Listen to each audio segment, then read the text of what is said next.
राम जय राम जय जय राम। श्री राम जय राम जय जय राम। श्री राम जय राम जय जय राम। श्री राम जय राम जय जय राम। श्री राम जय राम जय जय राम। श्री राम जय राम जय जय राम। श्री राम जय राम जय जय राम। श्री राम जय राम जय जय राम। श्याम रामचंद्र की जय। राधा कृष्ण चंद्र की जय। शिवावर शिव शंकर की जय। दिगंबर स्वामी की जय। सद्गुरुदेव भगवान की जय। गीता माँ की जय। धर्म की जय हो। अधर्म का नाश हो। प्राणियों में सद्भावना हो। विश्व का कल्याण हो। सनातन धर्म की जय हो। ओम नमः पार्वती पतये। हर हर महादेव। हर हर महादेव। हर हर महादेव।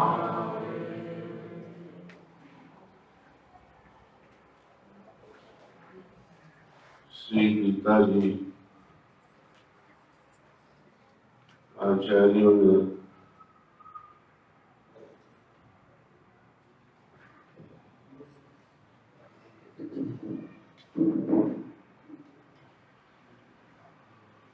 जो वाक्य उपनिषद में कहे गए हैं, वेदांत में कहे गए हैं, कंडिका में पढ़ने को मिलता है ना, ब्रह्म विद्यायाम योग शास्त्रे उपनिषदसु। योग शास्त्र में, ब्रह्म विद्या में, उपनिषद में, तो वह गीता जी में है। एक संत कह रहे थे,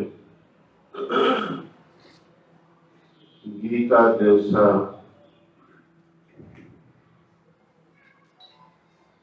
प्रस्थानत्रयी अंतर्गत स्मृति प्रबंध, और देखो तो सही ये विवक्षा नहीं कर पा रहे गीता जी का। और इतना हल्के से गीता जी को ले लिया कि जिनका गहन अध्ययन नहीं है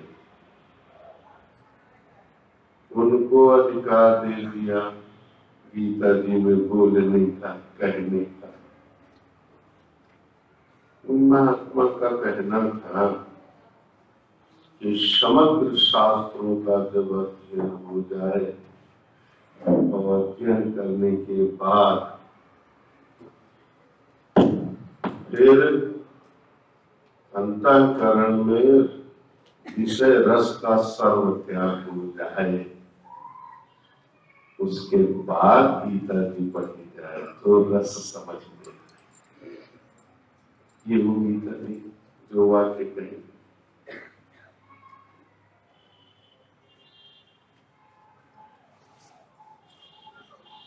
गीता जी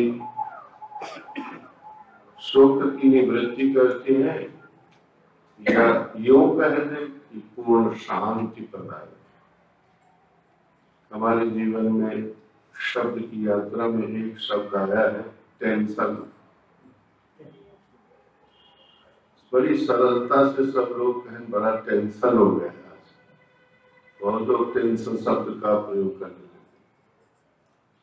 सच में अगर गीता जी को जीवन में उतारा जाए तो कितनी दूर बताया जाए कि टेंशन कितनी दूर रहेगा। तनाव नहीं हो सकता किसी के जीवन में, क्यों ना भयंकर युद्ध भूमि में, अगर गीता जी को जीवन में उतार दिया। श्रवण के बाद मनन ग्रंथ है गीता।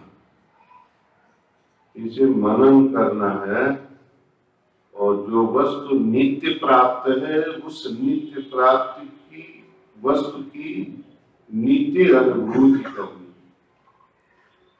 वस्तु प्राप्त करने का ही ज्ञान नहीं।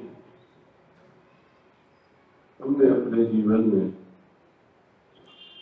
गुरुदेव के आदेश से जिज्ञासु बने रहते हैं, आज भी जिज्ञासु बने हैं कह सकते हैं। जो हमने जिज्ञासा की थी वृद्ध संत से, महाराज एक नए साधक के जीवन में जिन्होंने शास्त्र की यात्रा नहीं की है, पढ़ाई नहीं की है, उसके लिए कोई सरलतम साधन बताना। शांति का, आत्मा रामत्व का। तो मुस्कुराते हुए जो वाक्य उन्होंने कहा था, मैं आपको परसों उन्होंने कहा था, हाँ चलना तो बहुत दिन है लेकिन जाना कहीं नहीं। अब यह बात आप तक पहुंची कि नहीं पहुंची, खोजना बहुत दिन है लेकिन जिसे खोजना है वो तो अपनी आंख में ही है, बहुत अति सन्निकट है, उससे सन्निकट तो और कोई वस्तु है ही नहीं। जिसके होने से ही सब कुछ है, जिसके रहने से ही सब कुछ है, वो सदा रहने वाले का रहना हमारे बोध में नहीं है।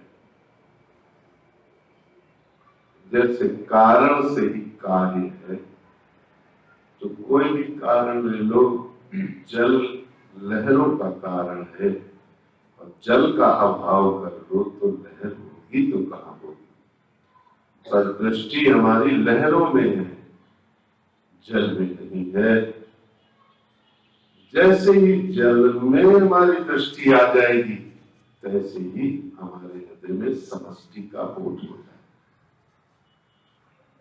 और इंद्रिय जन्य, शरीर जन्य, व्यवहार जन्य यावत शोक है सबकी निवृत्ति हो जाती है।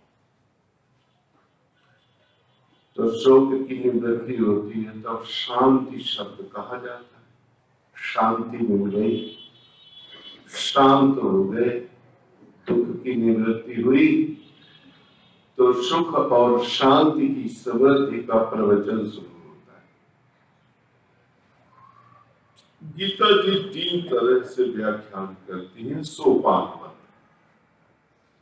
कर्मयोग, भक्ति योग और ज्ञान। 6 अध्याय तक आरंभ में कर्मयोग का व्याख्यान, यद्यपि बीच बीच में भक्ति योग और ज्ञान योग का भी सन्निकटता दिखाई पड़े। एक कर्म करने वाला, उनके भी हृदय में प्रेम है और ज्ञान भी है। कर्म का साधन करने वाला जो भी जीवन है, साधक है जो कर्म को प्रधान मानते हैं। कर्म विशेष प्रधान जिनका जीवन है और लोक तथा वेद कर्मों को अनुशासित चित्त होकर के करते हैं शास्त्र विधि के अनुसार। देखो शास्त्र शब्द जो है वो एक देश में नहीं है। शास्त्र शब्द एक देश का वाचक नहीं कि गीता मात्र शास्त्र है, इति कोयतमम शास्त्रम।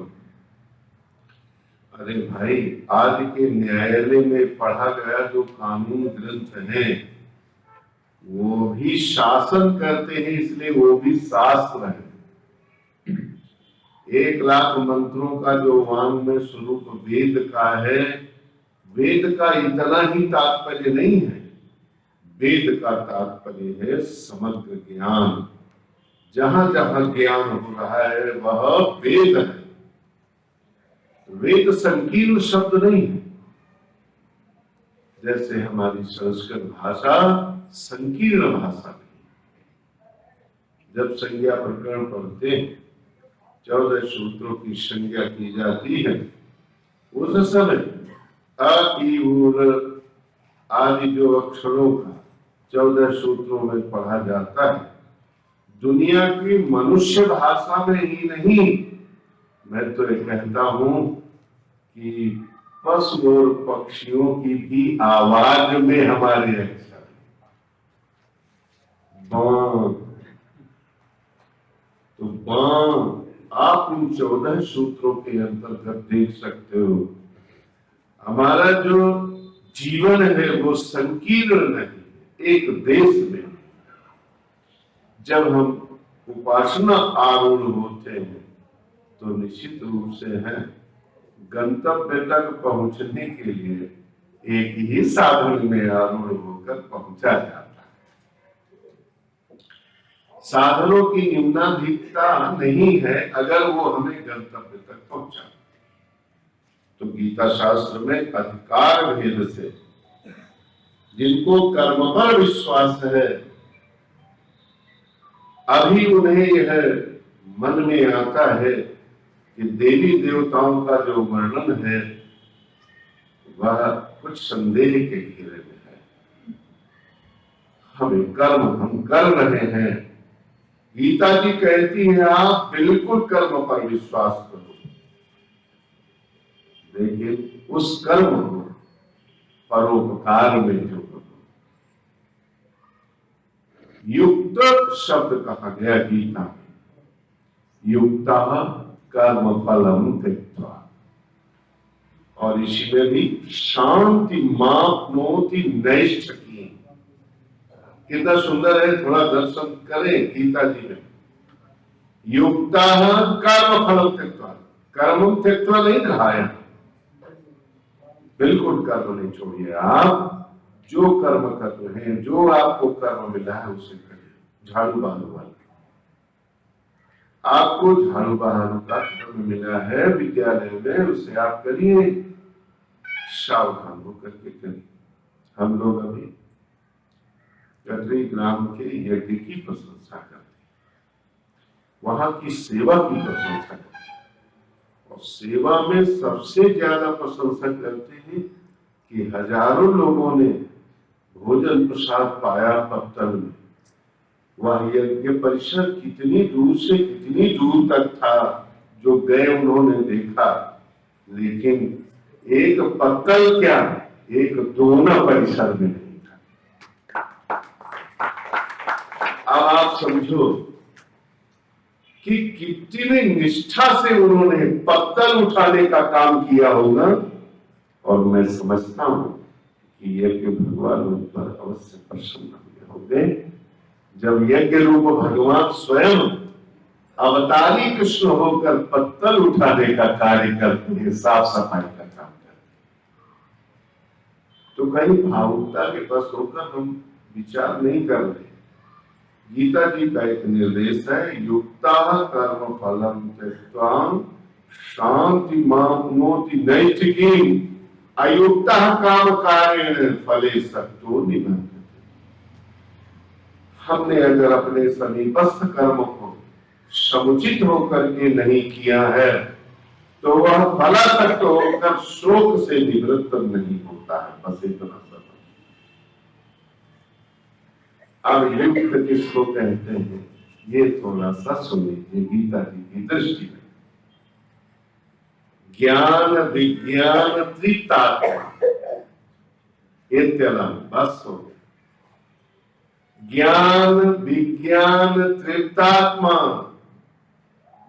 कूटस्थो विजितेन्द्रिय, कूटस्थो स्थिर बुद्धि रहता है वो, कूट स्थित, यहाँ कूट का अर्थ छल नहीं है, जैसे कूट निहाई स्थिर रहकर और उसके आसपास जांच चलता रहता है, जैसे कूट लोहार का जो लोहा होता है उसमें तमाम औजार आते जाते रहते हैं, तमाम लोग आते जाते रहते हैं सड़क पर, लेकिन साफ सफाई चलते। कूटस्थ और विजितेंद्रिय वह इंद्रियजित है। मास्टरी की अगर याद करें, स्मरण करें, तो वो केवल रघुनाथ जी के आगमन के समग्र रास्तों पर बहादुर करती थी। केवल एक उपासना करती थी और कोई उपासना नहीं थी उनकी, हमने आचार्यों से सुना नहीं, और केवल प्रतीक्षा भाव ही उनकी उपासना थी। गुरु के वाक्य पर उन्हें पूर्ण विश्वास था। हरि शबरी तेरे भवन पर रघुनाथ आए, बस। और इतनी ही भावना से उन्होंने केवल बहादुर कहा। कूटस्थो विजितेंद्रिय, इंद्रजित, इंद्रियों में संयम है, फल की कांक्षा नहीं है, किसी के आघात से विचलित नहीं है। अरे तुम्हारी जिंदगी तो बड़ी बर्बाद हो गई, अब चौका ही बर्तन में लगी रहोगी क्या, कुछ बाहर निकल नकल नौकरी कर, तो कुछ स्वयं मजबूत हो जाए। हरे राम, जरा कुछ विचार करो, और विचार करोगे तो बहुत अच्छा लगेगा। तो ज्ञान विज्ञान तृप्तात्मा कूटस्थो विजितेंद्रियः युक्त इति उच्यते योगी। आगे थोड़ा सा शब्द देखने के योग्य है, समलोष्टास्म कांचन। एक बहारू लगाने वाले को मिट्टी के ढेले मिलते हैं, लोहा भी मिल सकता है, सोना भी मिल सकता है, लेकिन उसे सोना और लोहा से भी कोई मतलब नहीं रहता, और बहारू लगाता है। ईमानदारी के साथ वो स्पष्ट रूप से कहता है, भाई ये किसके, वो अपने जेब में नहीं रहता। रास्ते रास्ते चल रहे हैं, ये तो जानते हैं कि हमारी ये वस्तु है। और आपको निवेदन करें, हम सुना करते थे कि उत्तराखंड में चोरी नहीं होती। अब क्या होता है मुझे नहीं पता, लेकिन मेरा अनुभव है अवश्य ही आज भी चोरी नहीं होती। तुंगनाथ की यात्रा ऊपर जाकर नीचे उतरे तो हाथ में छाता था, भूल गए, पत्थर पर रख दिया, बैठे और कैसे दिमाग में छाता उतर गया। अब मुझे सुबह याद आया कि लो मेरा छाता तो लगता है वहां रुक गया, रह गया जहां मैं बैठा था। मैंने अपने साथ के यात्रियों को कहा कि आप लोग रहो, मैं छाता लेके आता। और मन में यह था कि यहाँ कोई उठाता नहीं है वस्तु, चाहे 6 महीने रखी है। अमृत की माँ इस यात्रा में थी, आज हम मुझे सभा में है।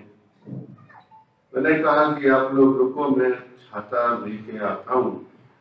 और सच यही था कि छाता जिस तरह से रखा था उसी तरह से रखा था, छाता इधर उधर नहीं। आज भी मैं उन तीर्थवासी, उन परिवारों को धन्यवाद करता हूँ। कितने लोग निकले होंगे, लेकिन उस छाता को यो त्यों नहीं, जो कर।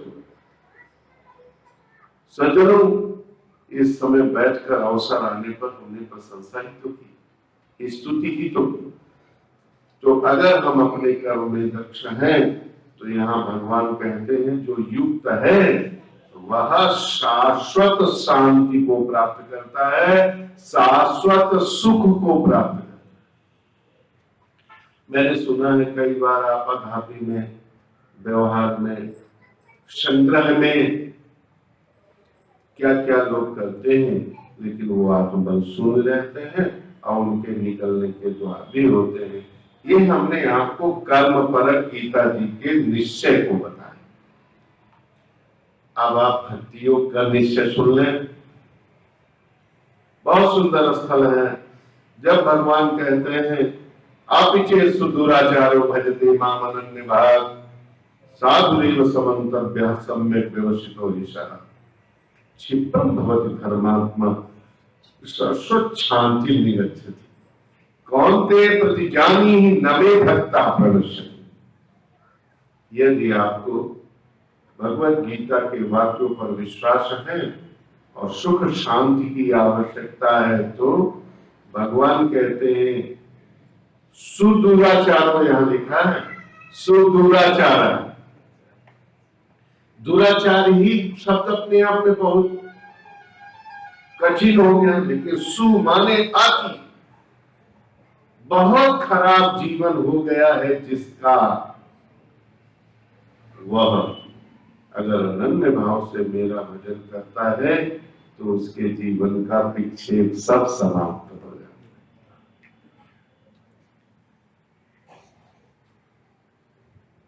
परीक्षा ले लेनी चाहिए, ठंडा जल है देख लेना चाहिए।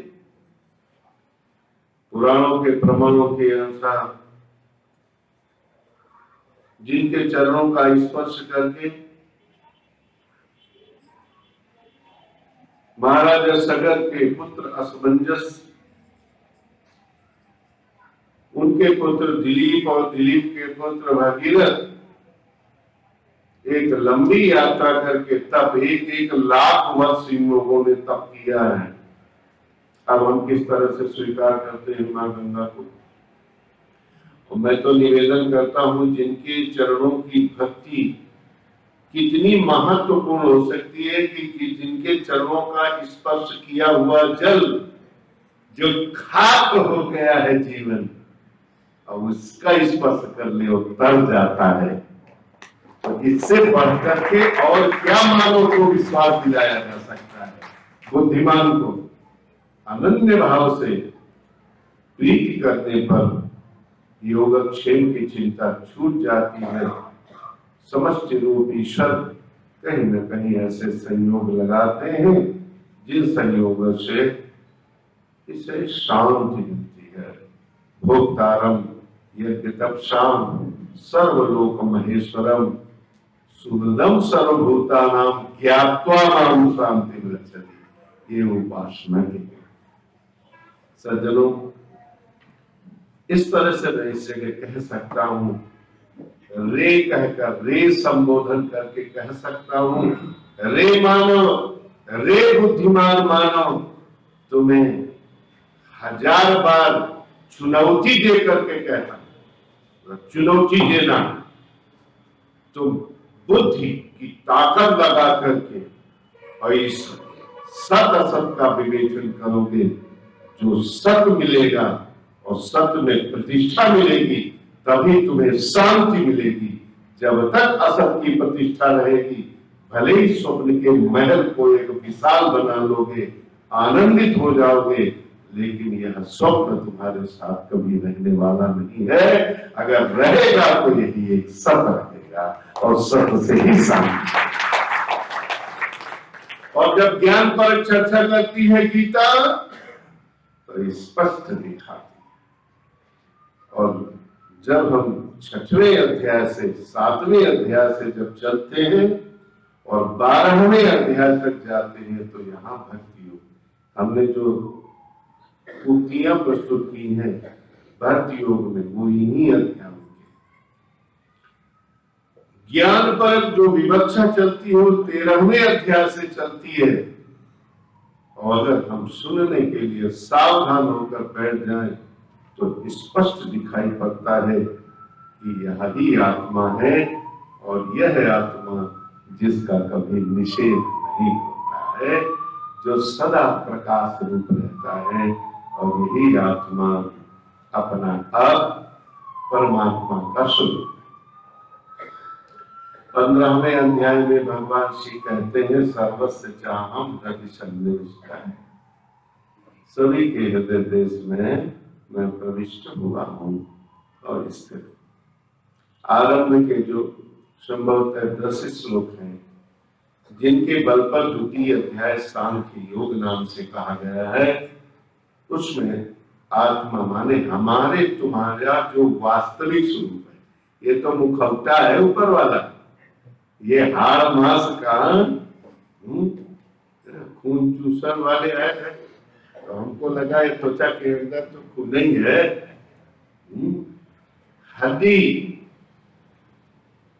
हड्डी के ठाट में छपरा छाया है मांस आदि का, ये तो स्पष्ट है। और इसी में अध्यारोपित होकर अध्यास करके अहमस्मि करने वाला, बुद्धि में प्रतिबिंब भाव में आने वाला यह साक्षी घटाकाश की भांति, जैसे घटाकाश जल होने के कारण जलाकाश होता है, जैसे मठ होने के कारण मठाकाश महाकाश से अलग प्रतीत होता है, इसी प्रकार व्यष्टि पिंड आश्रित बुद्धि में यह साक्षी का साभास पड़ने के कारण वह प्रतिबिंबित जो जीवात्मा रूप से है वो अपने आप को अलग महसूस करने लग जाता। कैसे? जैसे दर्पण में सूर्य का प्रतिबिंब आ जाए तो ये लगे कि यही सूर्य है, ये जो सूर्य है वह सूर्य नहीं, यही सूर्य है। ऐसे ही हमारे तुम्हारे हृदय में आहा एक पूरी अष्टक शब्द कहा जाता है, जिसमें अष्ट है। उस पूरी अष्टक में यह साक्षी आभास हो रहा है और सज्जनों यह यात्रा चल रही है। हम तो शरीर नहीं अर्जुन, हम शरीर नहीं, हम सब आत्मा है। और इसमें ज्ञान परक साधन में हमें खूब जिज्ञासा रूप तर्क का प्रयोग करना है। भक्ति योग में हमें केवल भाव यात्रा करके स्वीकार करना है और कर्म में हमें पुरुषार्थ करना है। उसमें कर्म, विकर्म और अकर्म की परिभाषा जाननी है। सो गीता जी में वर्णन है। सज्जनों, मैं आपको एक और निवेदन करूं, आप सब एक कथा सुनते हैं भागवत में, वृत्तासुर। वृत्तासुर इंद्र का युद्ध है। इंद्र महर्षि दधीच की अस्थियों को वज्र बनाकर और वृत्तासुर का वध कर, भगवान की कृपा है उसमें। तो वृत्तासुर के वध करने के बाद में उन्हें ब्रह्म हत्या नहीं, जिससे कि वो मानसरोवर में वो छिपे रहे। इस समय इंद्रासन खाली है, तो इंद्र पद पर बैठाला जाए किसी को। नहुस ने 100 अश्वमेध यज्ञ किए हैं, वो योग्य है तो उनको उस पद में बैठा। अब मैं इंद्र हूं तो उनकी सारी संपत्ति मेरी है, तो उनकी जो धर्मपत्नी सची है वो तो मेरी हुई। तो पत्नी के जो संबंध वंश विस्तार के होते हैं उसमें वो मोहित हो गए। सची इंद्राणी बहुत व्यथित हुई, कैसे हमारे सतीत्व धर्म की रक्षा हो, इसके लिए स्वयं जैसे तैसे देवेंद्र इंद्र के समीप पहुंच गए। तो इंद्र ने युक्ति बताई, कहा तुमसे कहो कि ऋषियों के कंधे में डोली, अरे भाई दूल्हा डोली में जाते तो उनको कहार बना करके वाहक बना दिया, हम तुम्हें स्वीकार करते। सची नहुस जो इंद्र पद पर विराजमान है और एकांत में धीरे से कहा कि ऋषियों के कंधे पर आओ, हम तुम्हें स्वीकार करते। आदेश हुआ ऋषि आने, ऋषियों ने कंधे पर ले लिया। आचार्य सुनाते हैं, पाठ में स्पष्ट है, नहुस कामावेश में है, उन्हें मर्यादा और धर्म सब भूल चुका है। पतन की ओर राह उनकी खुल चुकी है। सर्प सर्प, जल्दी चलो जल्दी चलो जल्दी चलो, सर्प सर्प सर्प। तो ऋषिगण तो कभी डोली हुई नहीं थी, अरे भाई, जिसने कभी गाड़ी नहीं चलाई, अब उससे कहो जो चलाओ तो कितना डर डर के चलाता है। तेजी से ऋषिगण नहीं चल पा रहे, इतने में ही नहुस ने अगस्त्य के सिर पर लात मार दी। तेजी से चलो सब। उसी समय अगस्त्य क्रोध में आ गए और कहा, कामांध, सर्प सर्प कहता है तो सर्प हो जा। जैसे ही सांप मिला तैसे ही मानो उनका काम उतर गया। आपको कैसा लगेगा, कोई शराबी हो, शराब पी के बहुत बलबला रहा हो, आप करोगे ऐसा मैं नहीं कह रहा, लेकिन जूता उतार के उसके मुंह में मार तो शराब उतर जाती है। स्वागत करने योग्य बात नहीं है।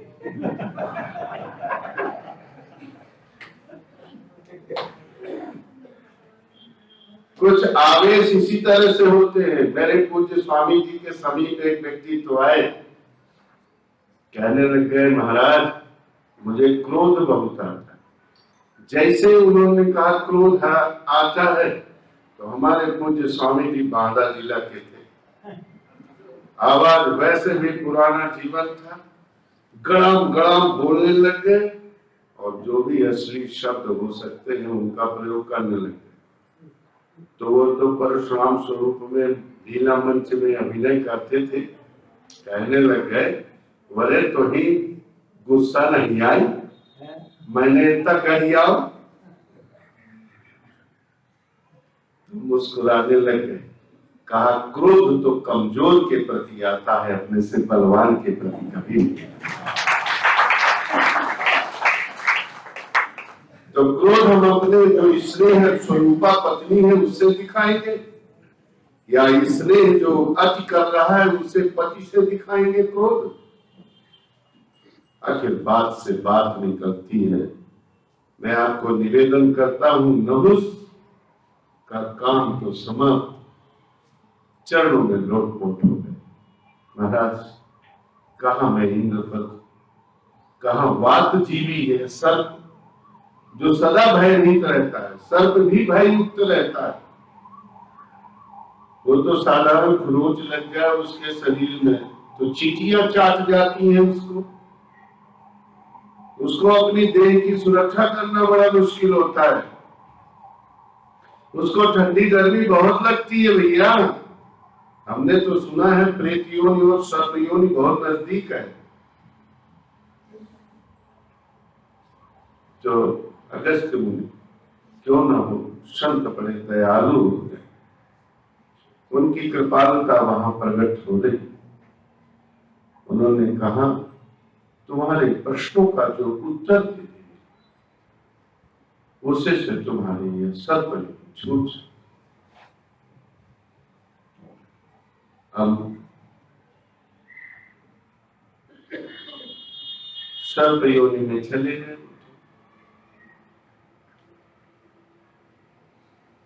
संभवतः वनवास के समय में ही भीम कहां से कहां पहुंच गए वहां कि इस अजगर ने, इस सर्प ने भीम को लिपेट लिया। अब आप समझ सकते हैं कि भीम कितना बलवान है। 10,000 हाथी का बल रखने वाले वायुपुत्र भीम अपने आप को अजगर से छुटा ना पाए। निश्चित ढूंढते ढूंढते अपने भैया भीम को देखा जाकर कि अजगर से लिपटे। भैया सर्प से निवेदन करने लग गए, आप मेरे भ्राता को छोड़ दो। बड़े करुणा से, बड़ी विनम्रता से यो निवेदन करने लगे। तो अजगर रूप में नहुस ने कहा कि मेरे प्रश्नों का उत्तर अगर दे दो तो मैं छोड़ दूंगा।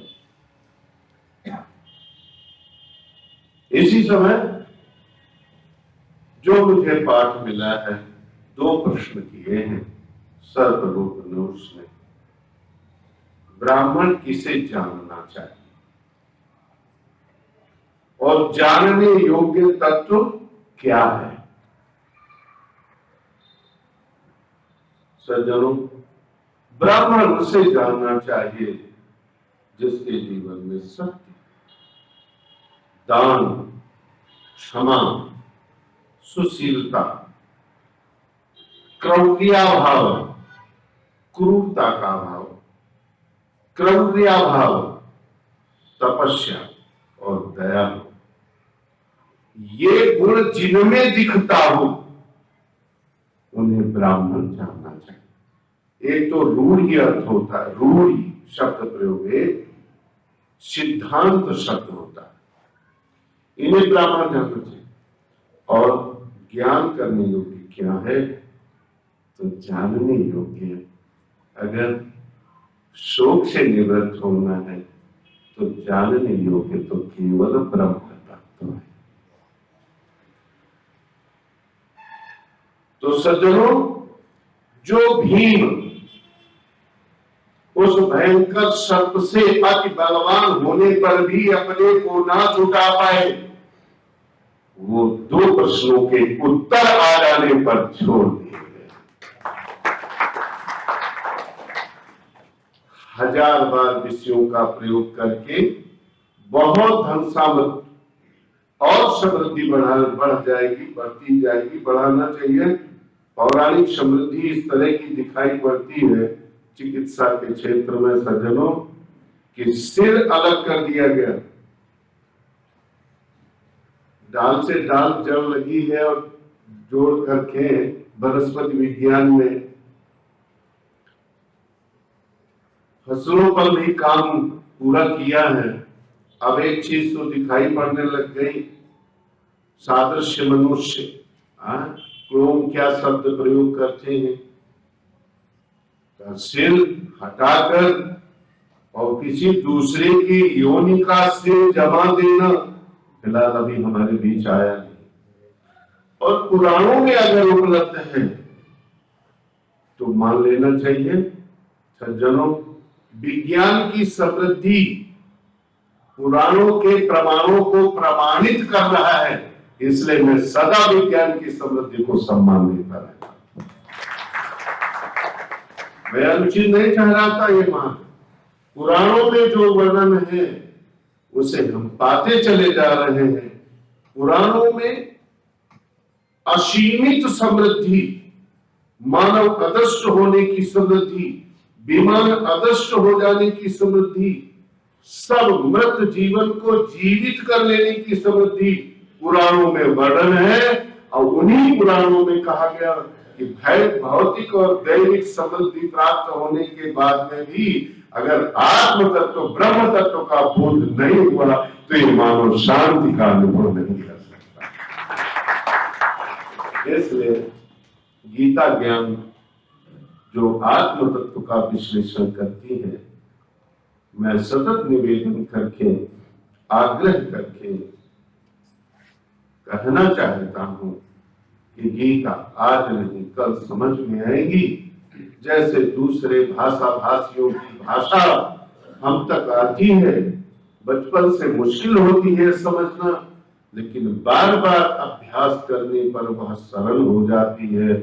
ठीक इसी तरह से अभ्यासेन तु कौन्तेय वैराग्येन च क्रियते, अभ्यास योग युक्तेन चेतसा नान्यगामिना, ऐसे वाक्य गीता जी में दिए गए हैं। सज्जनों, यह 5 दिवसीय श्री गीता ज्ञान गोष्ठी का यह अंतिम दिवस है और यहाँ प्रबुद्ध जनों के बीच मुझे सेवा करने का अवसर बेटा अमित के इस विशुद्ध संकल्प के साथ विद्यालय में पूर्ण होने जा रहा है, इसके लिए मैं अतीव ऋणी हूं। तो साधु ऋणी हो जाए तो धन कहां से लाएगा? मैं इस तरह से ऋणी हूं कि अगर अच्छा लगा हो तो फिर से मुझसे गीता सुन लीजिए। मैं इस तरह से ऋणी हूं आपको, और अपना परिचय देने की कोई जरूरत नहीं होती है कि मुझे इसके पीछे क्या चाहिए, क्या इच्छा है। प्रायः यहाँ प्रियजन ही बैठे हैं जो 25 साल से हमारे आश्रम के समग्र व्यक्तित्व को जानते हैं। सज्जनों, 18 अध्याय की यह गीता अपने अंतिम प्रवचन को करती है। भगवान शिव अंतिम प्रवचन को करते हैं। उसमें से साधन, संपूर्ण गीता में साधन ही है। कहीं सीधे उपदेश है तो कहीं युक्ति रूप से उपदेश है। युक्तियां बताई गई हैं कि कैसे हम आत्म तत्व को जानेंगे। सज्जनों, अंतिम साधन जो कहा है भगवान ने, मुझे लगता है उसी का हम स्पर्श कर लें। वैसे लगा कि 5 दिन में और इन 2 घंटे के समय में किस प्रकार से हम विश्लेषण करते कि आप तक यह बात पहुंच जाती कि गीता कितनी महत्वपूर्ण है। तो मुझे जो ये लगा कि प्रथम अध्याय और द्वितीय अध्याय में ही संपूर्ण समय व्यतीत हुआ, और आज का जो दिन है वो लगता है समग्र गीता के निश्चय में व्यतीत हो गया। जो सज्जनों, 18वें अध्याय के ये श्लोक, इसके पूर्व 2 श्लोक 13वें अध्याय में है जो साधन के कहे गए हैं। उन्हें श्रवण कर लेंगे। ध्यानेन आत्मनिपश्य केचिदात्मानम् आत्मना अन्ये सांख्येन योगेन कर्म योगेन च अन्ये त्वयमजानन्तः श्रुत्वान्येन उपासते तेऽपि चातितरन्ते वो मृत्यु श्रुति परायणः। तो मृत्यु यह शब्द का प्रयोग किया, वही विषाद इसीलिए हो रहा है अर्जुन को। तो ध्यान के द्वारा इस आत्मा को जाना जाता है। ध्यान विशेष रूप से जो इस समय हम देख रहे हैं, जहां हम लोग बोध गया गए, वहां पर साधन के रूप में ध्यान कर रहे हैं सब लोग बैठे। प्राय साधन में ध्यान करते। तो ध्यान की प्रक्रिया जब हम इसको देखेंगे तो 6वें अध्याय में गीता जी में हम पढ़े, वहां आत्म संयम योग कहा है गीता जी ने, और वहां पर आपको ध्यान कैसे करना है उसमें साधन बताया गया। कुछ लोग इस आत्मा को ध्यान की पद्धति से जानते हैं और ध्यान ये शरीर से हम अलग आत्मा है ऐसी अनुभूति करते हैं समाहित होकर। इस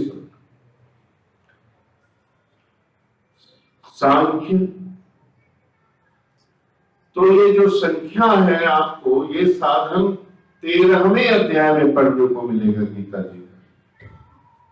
अन्य सांख्य योगी, ये 13वां अध्याय में आप पढ़ो। और कर्म योगे न चापरे, इसे आप 3 अध्याय में पढ़ो। यद्यपि स्थान स्थान पर कर्म योग की प्रशंसा आती है, लेकिन विशेष रूप से आप 3 अध्याय में, क्योंकि वहां पर ही कर्मयोग नाम का यह 3 अध्याय। और सुत्वान्य भी उपासते, मतलब हम नहीं जान पाते तो केवल श्रुति परायण, ये 5 दिवसीय जो कार्यक्रम किया गया है इसमें तटस्थ भाव से जिन्होंने श्रवण किया है वे श्रवण करने वाले मृत्यु भय से तर जाएंगे।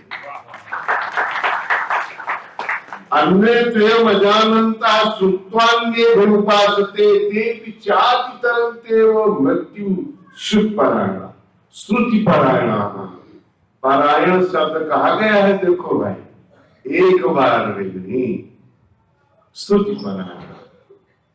बस अब हम श्रवण करेंगे, स्वाध्याय करेंगे, पढ़ेंगे, एक न एक दिन हम चमचमाता टिमटिमाता अपना आप रूप परम प्रकाश स्वरूप परम तत्व का बोध कर देंगे। 18वें अध्याय में बुद्ध्या विशुद्धया युक्तो धत्यात्मानं नियम्य च शब्दादीन विषयान् त्यक्त्वा राग द्वेषो विदुष्य च विविक्त सेवी लघ्वासी यत्वाक्काय मानसः ध्यान योग परो नित्यम वैराग्यम समुपासितः अहंकारम बलम दर्पम कामम क्रोधम परिग्रहम विमुच्य निर्ममः शांतः ब्रह्म भूयाय करता है। हमारी आत्मा में जो आवरण शरीर है, इस शरीर रूपी आवरण की जिस समय यह जीवात्मा निवृत्ति कर लेता है, उस समय तो ये अपने आप के स्वरूप को पहचान नहीं लेता है। जो हमने निवेदन किया था आरंभ में इस अंक में कि भाई आना जाना कहीं नहीं, बस अपना आप को ही पाना है। ब्रह्म भूतः प्रसन्नात्मा न सोचती और न कांक्षति, न शोक करता है और न इच्छा करता है। समः सर्वेषु भूतेषु मद भक्तिं लभते पराम् भक्त्या माम विजानाति यावन् निश्चास्मि तत्त्वतः ततो माम तत्त्वतो ज्ञात्वा विशते तदनन्तरम्। विशते प्रविष्ट हो जाता है, जैसे समग्र नदियां अपना नाम रूप छोड़कर अथाह सागर में प्रविष्ट होकर परम शांति का अनुभव। सज्जनों, अगर यह नहीं होता है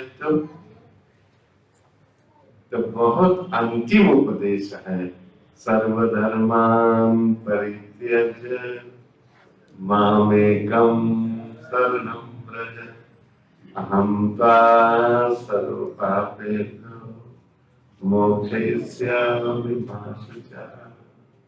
मा शुचः अशोच्यानंद शोचस्त्वम्।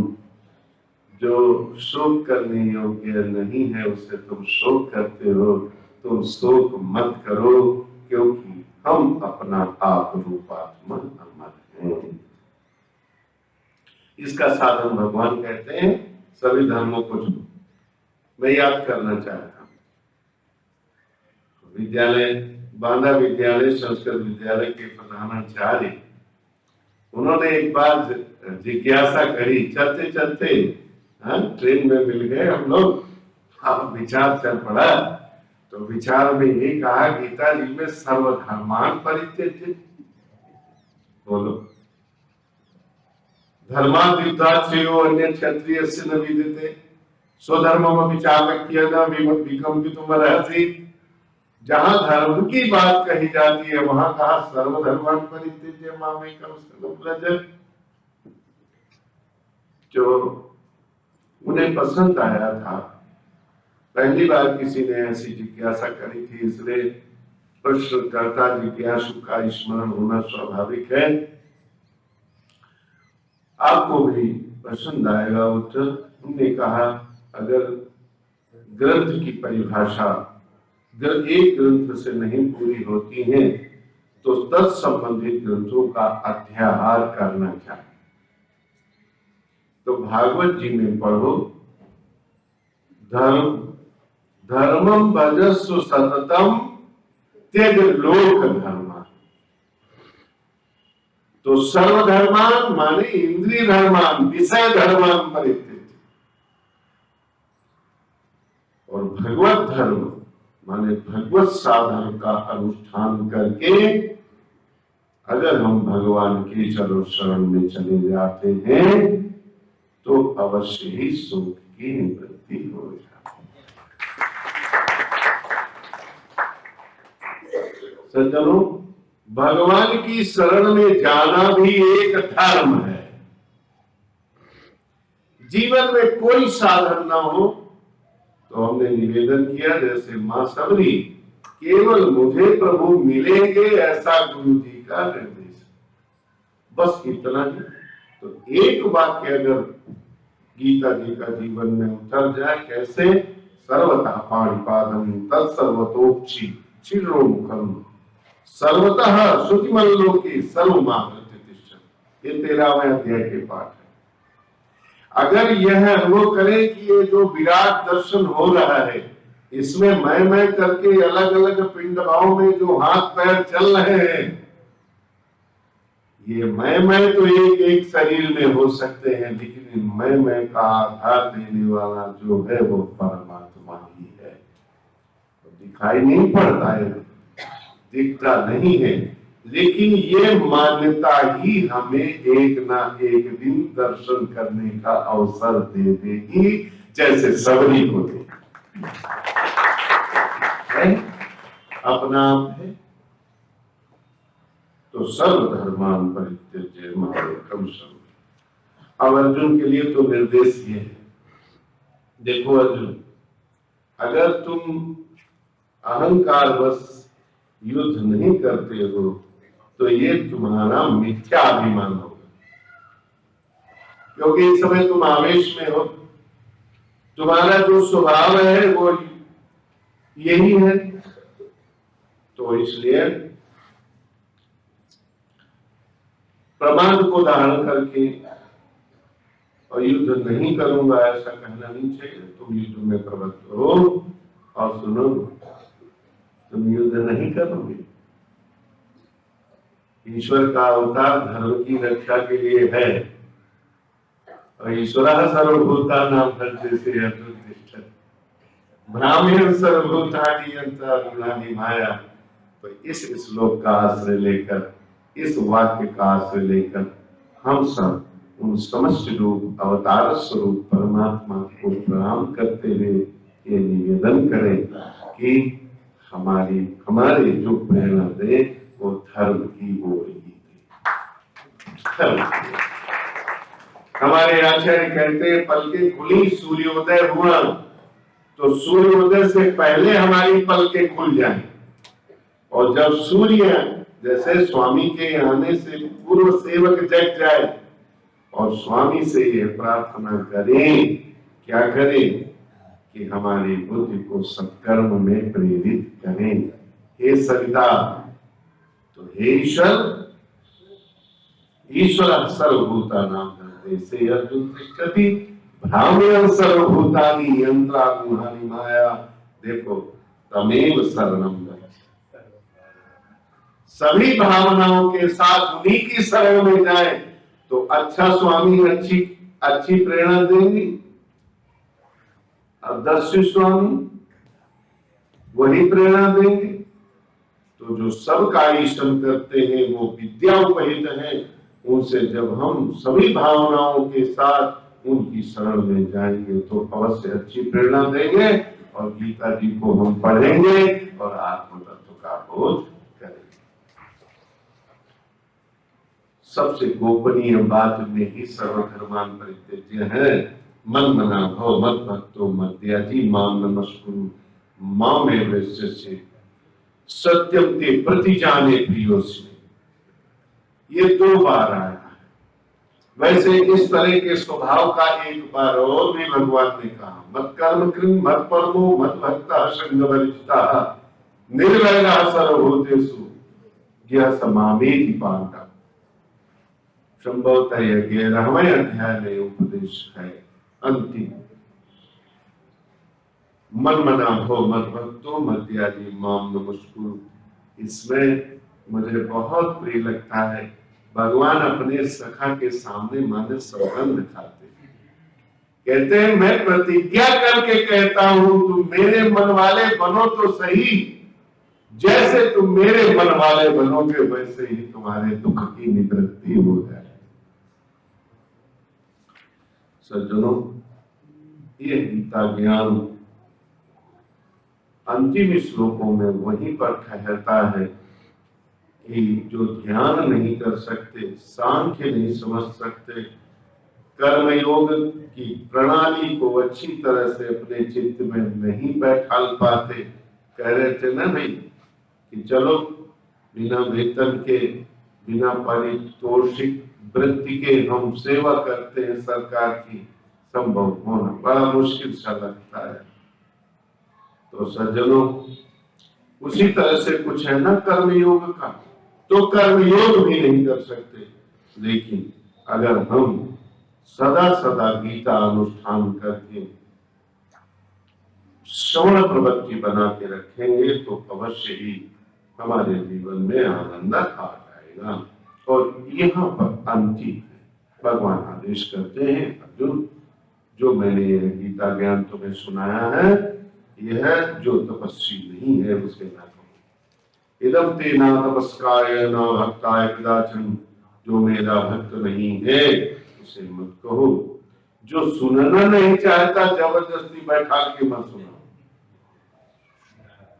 जो मुझसे ईर्ष्या करता है उन्हें भी मत सुनाओ। सज्जनों, जो मेरे भक्तों को यह सुनाएगा वह परम भक्ति को प्राप्त करके और मुझ में प्रवेश पाएगा। यही मम परमं गुह्यम मद भक्तेषु अभिधास्यते। जो मेरे भक्तों का अभिधान करेगा, उन्हें श्रवण कराएगा, वो मेरी भक्ति करके, केवल गीता श्रवण कराते रहेंगे जो मेरे भक्तों को, वो मेरी भक्ति प्राप्त करके और मुझसे प्राप्त हो।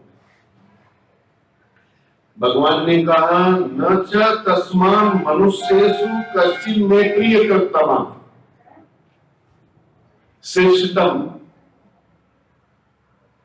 वह मेरा सबसे अधिक प्रिय कार्य करने वाला होगा संपूर्ण मनुष्य।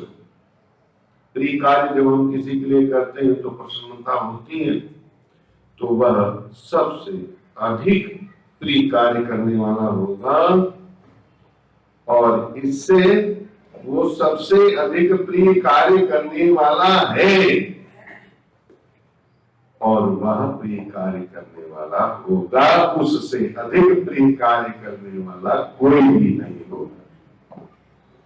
मानो चंदनादि से हम भगवान का जो सेवा करते हैं यज्ञ आदि करके, उससे भी ज्यादा भगवान कहते हैं कि यह मेरा प्रिय कार्य करने वाला होगा, जो गीता जी मेरे भक्तों को सुने। यज्ञ धर्म की बात है तो भगवान कहते हैं अध्येष्यते चैवं धर्मं संवादमावयोः ज्ञान यज्ञेन तेनाहम् इष्टः स्यामिति मे मतिः। भगवान ने कहा ये मेरी बुद्धि है, मैं निश्चय करके इस बात को कहता हूँ कि हमारे दोनों लोगों के संवाद को जो अध्ययन करेंगे तो ये अध्ययन रूप ज्ञान यज्ञ के द्वारा मैं पूजित होऊंगा। तो सज्जनों, यहाँ बैठ करके हम लोगों ने भगवान की यह पूजा की। श्रद्धावान सूयस्य सुनियादपि यो नरः। जो ईर्ष्यालु नहीं है, माने द्वैत भाव नहीं है जिनके हृदय में, और जो श्रद्धावान होकर के सुनियाद, तो वो सुन करके भी पुरुष सो विमुक्ता शुभान लोकान प्राप्नुयात्। वो सुन करके शुभ लोगों को प्राप्त होगा। इस श्रवण रूप पुण्य कर्म, दो तरह के ज्ञान है, परोक्ष ज्ञान और अपरोक्ष ज्ञान। तो अपरोक्ष ज्ञान जिसे पूर्व शब्द से प्रत्यक्ष ज्ञान कह सकते हैं, वैसे अपरोक्ष ज्ञान का कोई पर्याय नहीं है। जैसे क्षुधा पिपासा अनुभूति का विषय है, शब्द कितना बोलेंगे, क्षुधा पिपासा अनुभूति का विषय है, ऐसे ही भगवत दर्शन, आत्मदर्शन, ये भी स्वानुभूति का विषय है। तो सुनकर यह पुण्य कर्म है, कहते हैं जो परोक्ष ज्ञान है, जो सुन करके भावबिंब के रूप में तैयार होता है, यह परोक्ष ज्ञान पुण्य कर्म से मिलता है। तो यह श्रवण पुण्य कर्म से वह मुक्त हो। अच्छा बताओ, सुना कि नहीं सुना? ठीक से सुना कि नहीं सुना? ये मैं आप सबसे नहीं पूछता हूं, स्वयं भगवान ने अर्जुन से पूछा। तुम्हें बताओ, अच्छा सुना कि नहीं सुना? इतनी देर हम बोले, कहे कच्ची लेता छुटम पार्थ है, माने मेरे बुआ के बेटे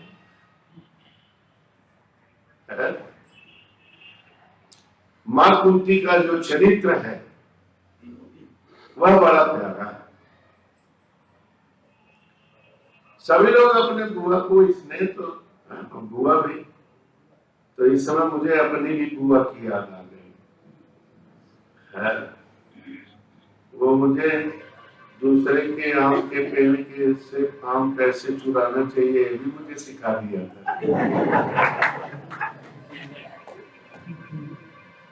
जब मैं साध जीवन में आया तो अभी वो चिपक जाती थी, बहुत से चुनने लगती थी। तो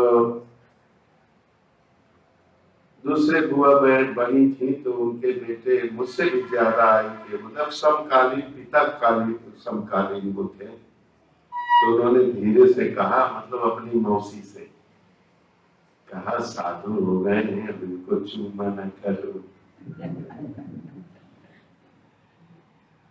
बुआ कितना स्नेह करती है वो मैंने बहुत नजदीक से देखा। तो क्यों ना जो मां कुंती है वो भी स्नेह करती हूँ। तुम मेरे बुआ के बेटे हो, मैं कोई गलत बात नहीं कहूंगा। और सज्जनों, ईमानदारी से कहा जा सकता है, यह गीता अतीव निष्कलंक प्रेम की परिभाषा में कहा गया है। अति विषादग्रस्त अर्जुन के प्रति कहा गया है। तो मानो पार्थ शब्द आने से मुझे भी था कुंती की याद आ गई, तो थोड़ा और भी बातें याद आ गई। कच्चिदेत अच्युतम पार्थ, क्या तुमने सुना? अच्छा, उस सुनने में एकाग्रता रही कि नहीं रही? एकाग्रेण चेतसा, एकाग्र चित्त से सुना होगा तो जरूर बात बैठ गई होगी। अब थोड़ा बहुत इधर उधर अगर हिल गए होंगे, कमर दुख रही होगी, इधर उधर कर दिया तो मानो गए। कच्चिदेत अच्युतम पार्थ, तो एकाग्रेण चेतसा। अच्छा ये बताओ, सुना कि नहीं सुना छोड़ दो, तुम्हारा मोह नष्ट हुआ कि नहीं हुआ ये बताओ। धर्म सम्मोह चेता कह रहे थे ना, तो कच्चित ज्ञान सम्मोह परनुष्ठते धनंजय। और धनंजय शब्द का प्रयोग करना बहुत श्रेष्ठ है। माने धन अर्जित करने में जीवन जितना प्रसन्न होता है, मानो उससे ज्यादा ज्ञान अर्जित करके जीवन प्रसन्न होता है। ज्ञान अर्जित हुआ कि नहीं, तो अर्जुन का निवेदन यही है, भगवान नष्टो मोहा स्मृतिर्लब्धा। और बहुत अच्छा आगे लिखा है, त्वत्प्रसादात् मया अच्युत। हे अच्युत, अच्युत शब्द का जिनका पतन कभी नहीं होता, पदच्युत नहीं होते जो कभी, ऐसे आपकी वाणी सुनकर आपकी कृपा से, आचार्य यहां दृष्टि डालते हैं, मैंने सुना, एकाग्र मन से सुना, लेकिन आपकी कृपा से ही मेरा मोह नष्ट हुआ।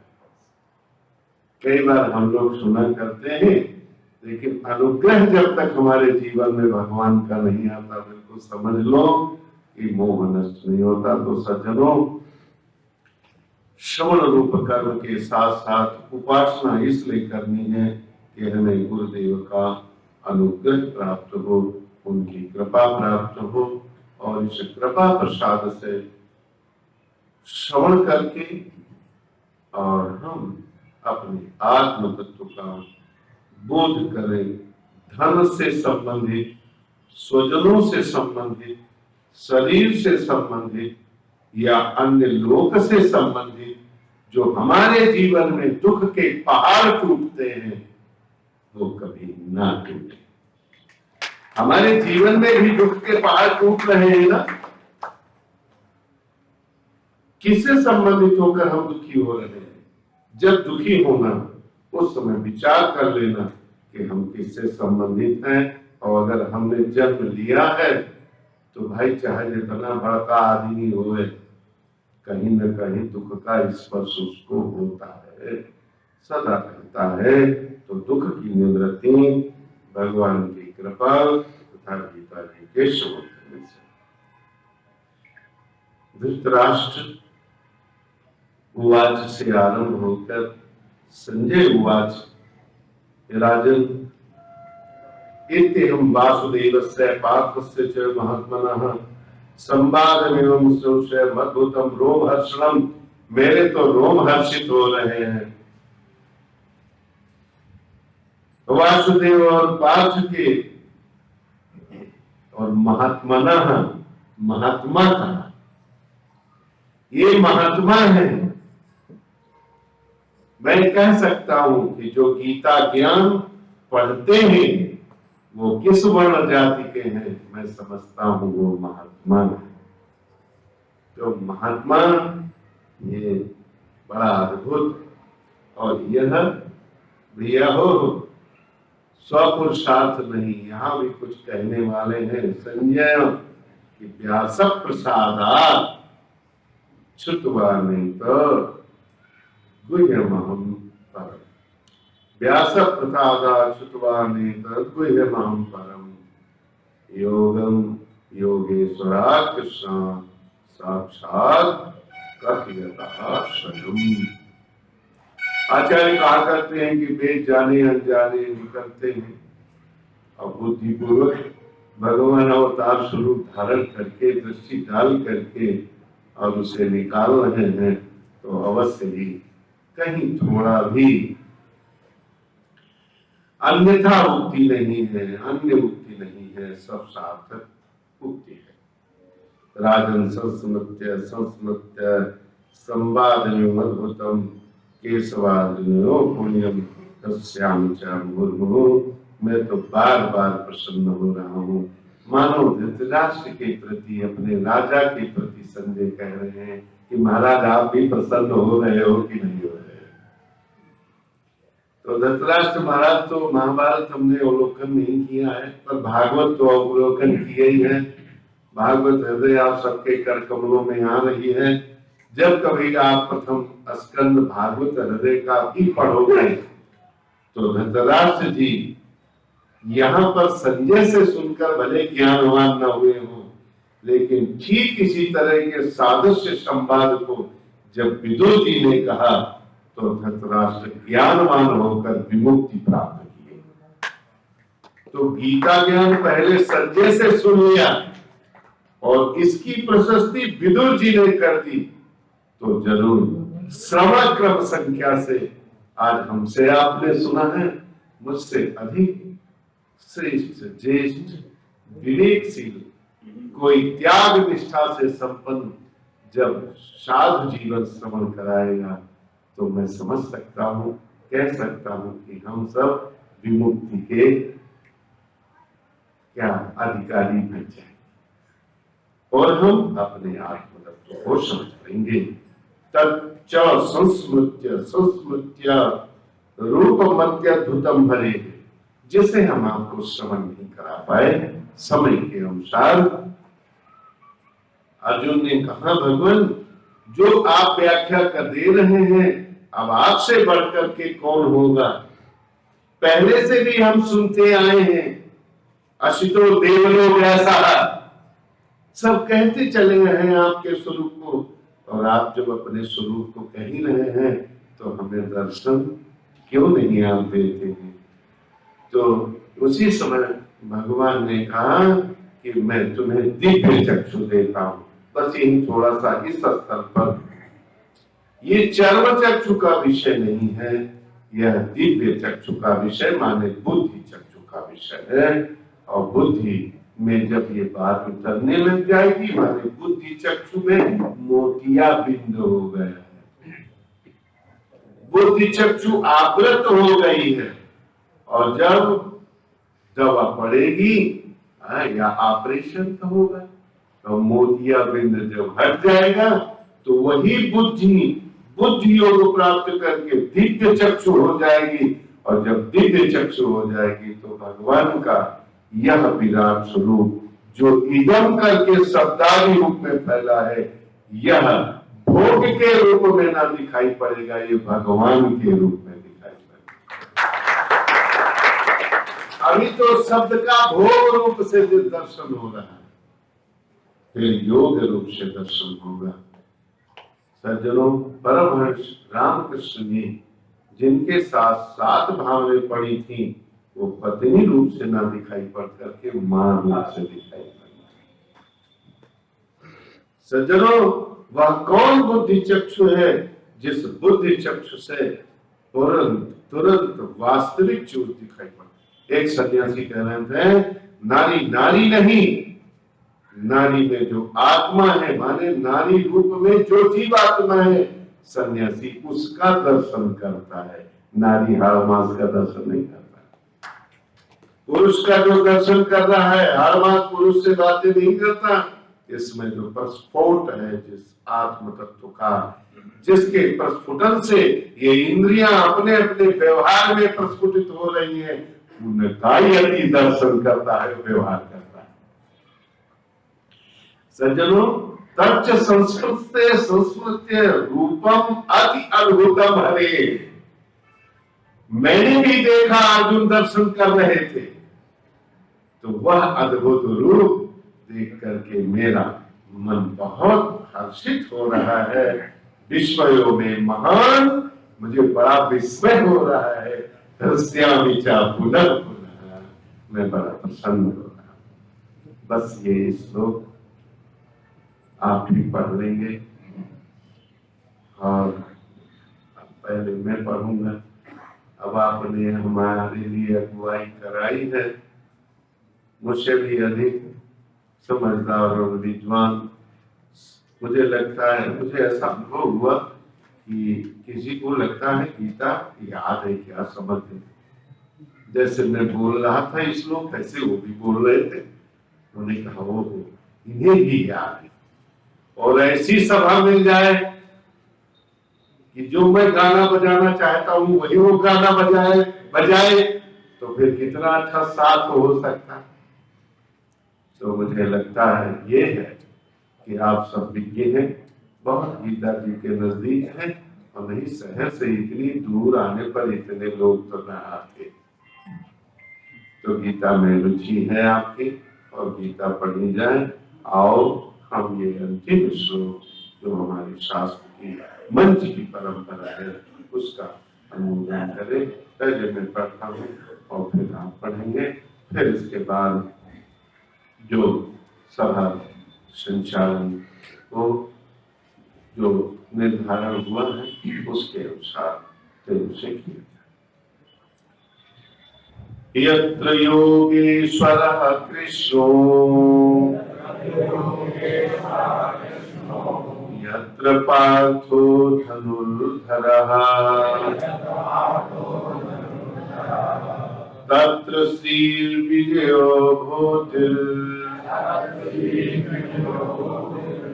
ध्रुवा नीतिर्मतिर्मम।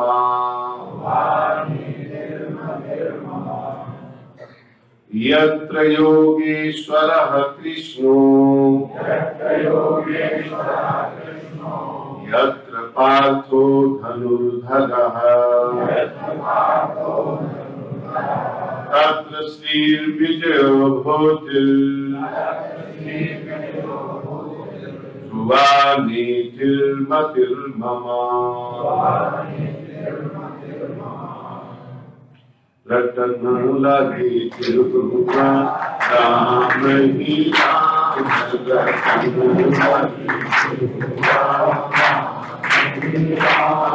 रटन लगे तिरुगा राम ही राम रघुपति जिह्वा राम ही राम ही राम राम ही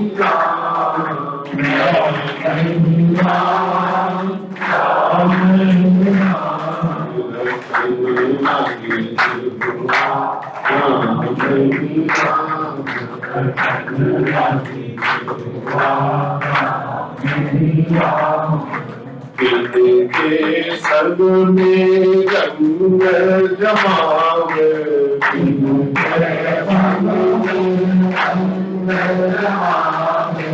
रंग जमावे जुआ रंग जमावे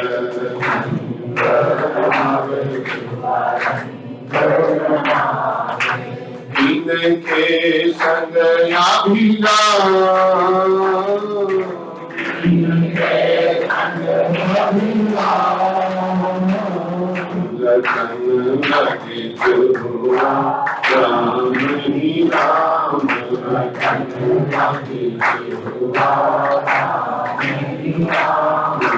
संतन के संग रंग जमावे रंग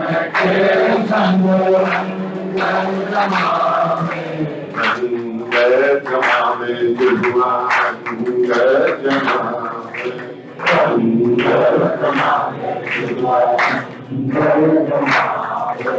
संतन के अभिलाष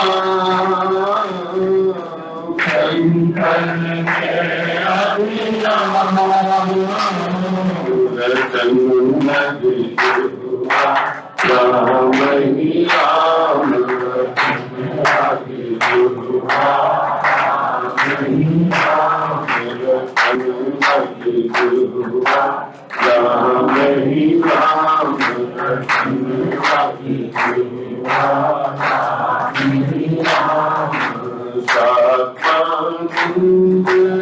अलौकिक रसना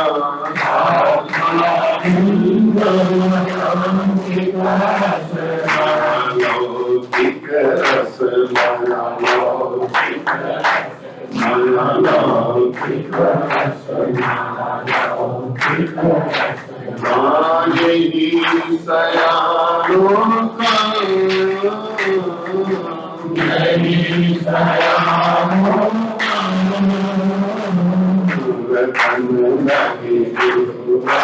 राम ही राम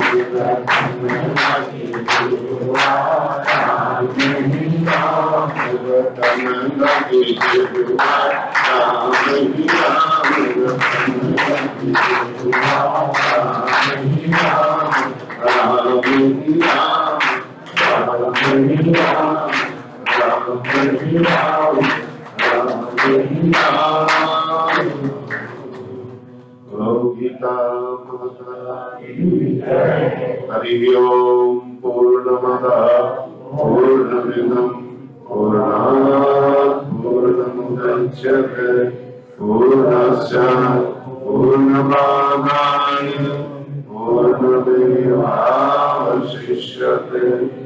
ओम शांति शांति शांति। गीता माता की जय, दिगंबर स्वामी की जय, सद्गुरुदेव भगवान की जय, स्वात्मानंदेश्वर महादेव की जय।